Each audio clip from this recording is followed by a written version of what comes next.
43 Madha Lok Sabha 2014चं election लागलेलं आहे आणि तिथून प्रतापसिंह मोहिते पाटील हे अपक्ष उमेदवार म्हणून लोकसभेसाठी उभे आहेत. त्यांची उमेदवारी ही कार्यकर्त्यांनी जनतेने घोषित केलेली उमेदवारी आहे. वास्तविक पाहता आमच्या भागामध्ये म्हणजे आता माढा लोकसभा मतदारसंघ याच्यामध्ये साताराचे 3 तालुके मोठे येतात, मान, खटाव, फलटण. त्याचबरोबर माढा, माळशिरस, सांगोला, करमाळा आणि पंढरपूरचा काही भाग येतो, कोरेगावचा काही भाग. सातत्याने आमच्या भागावरती इथे अन्याय झालेला आहे, कारण सोलापूर जिल्हा कायम 3 वर्षानंतर कायम दुष्काळ येते या भागात पडतो. मागच्या वेळेला 2009 साली ज्याला त्या आधीचं आपल्याला सांगते की सोलापूरचं जेव्हा ओपन सीट होतं लोकसभेचं, त्याला प्रतापसिंह मोहिते पाटील हे 1.25 लाख मतांनी लीडनी आले होते निवडून तिथून. आणि त्यानंतरच्या पंचवार्षिकसाठी त्यांच्यासाठी तिकीट ठेवलेलं होतं. त्याहीपेक्षा दुप्पट मताने निवडून येणारी काळ्या दगडाची रेष असताना केवळ घरगुती त्यांच्या ज्येष्ठ बंधूंच्या स्वार्थापोटी त्यांना उमेदवारी सोडावी लागली. त्यांनी सांगितलं भावाने त्यांच्या की मला मोठं व्हायचं आहे, मला काही कमिटमेंट केलेलं आहे, तर तुझी अडचण होईल मला आणि म्हणून तू उभं राहायचं नाही. आणि केवळ फक्त निव्वळ फक्त भावाच्या प्रेमापोटी म्हणा किंवा त्यांचा आदर ठेवायसाठी प्रतापसिंह मोहिते पाटलांनी सोलापूरची उमेदवारी माघारी घेतली आणि जे पंढरपूर राखीव होतं ते माढा ओपन झालं. त्यावेळेला 2009मध्ये प्रतापसिंहांनी 2009मधून आपलं एक नैतिक अधिकार म्हणून तिथून लढवायचं ठरवलं. माढ्यामधून प्रचाराची सुरुवातही केली, परंतु त्यावेळेला सुद्धा घरगुती सगळे समोर आलं सगळं आणि शरद पवारांसारखे नेत्यांना इथे आणण्यात आलं. वास्तविक पाहता प्रचार सुरू झाला तर रिस्पॉन्स सगळा चांगला असताना सुद्धा की पवारांसारखा एवढा मोठा बलाढ्य नेता आपल्याकडे येतो की जो महाराष्ट्राचा 4 वेळेला मुख्यमंत्री राहिलेला आहे, देशाचा कृषी मंत्री, सेंट्रलमध्ये मिनिस्टर असलेला आहे. आणि अशा माणसाला आपण इथे नेतृत्व करायची संधी दिली तर निश्चित आपल्या भागाचं नंदनवन होईल आणि जे प्रलंबित प्रश्न आहेत ते निश्चित सुटतील एवढं आम्ही ह्या अपेक्षेने आम्ही सर्वांनी बिनशर्त त्यांना पाठिंबा दिला. परंतु 5 वर्षामध्ये शरद पवारांनी जनतेची निराशाच केली.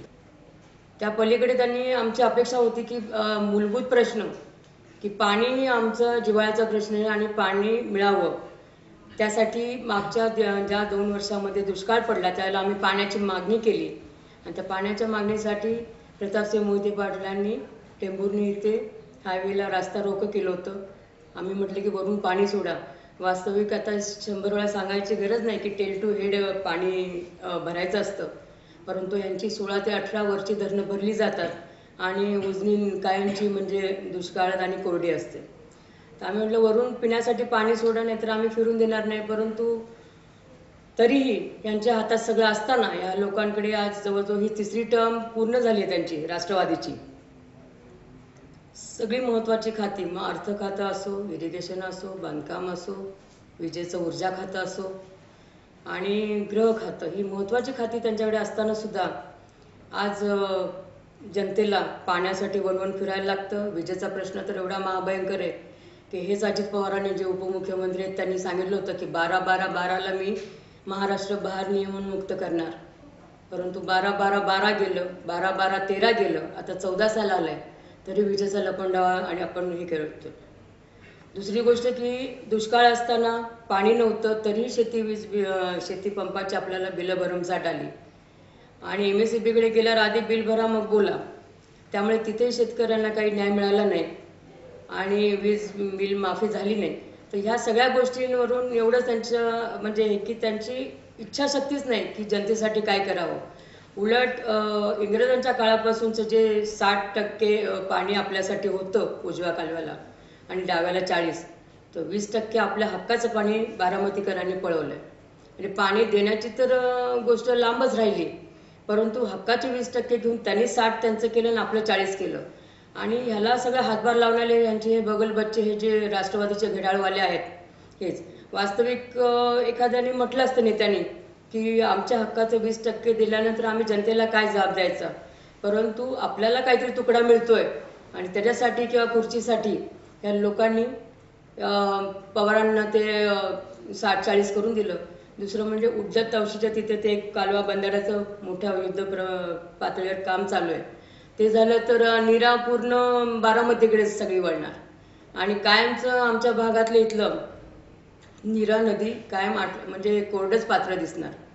तर हे एवढा अन्याय होत असताना प्रतापसिंह सारखं जो नेतृत्व त्यांनी केलेलं आहे ह्या भागातली, या सोलापूर जिल्ह्यातल्या लोकांच्या समस्यांची त्यांना जाण आहे. तर त्यासाठी लोकांनी त्यांना हे सांगितलं की आता पप्पा आपण उभं राहिलं पाहिजे, आपण नेतृत्व करा, तरच काहीतरी बदल आणि चांगलं काहीतरी या आपल्या भागाचं इथलं हे होईल.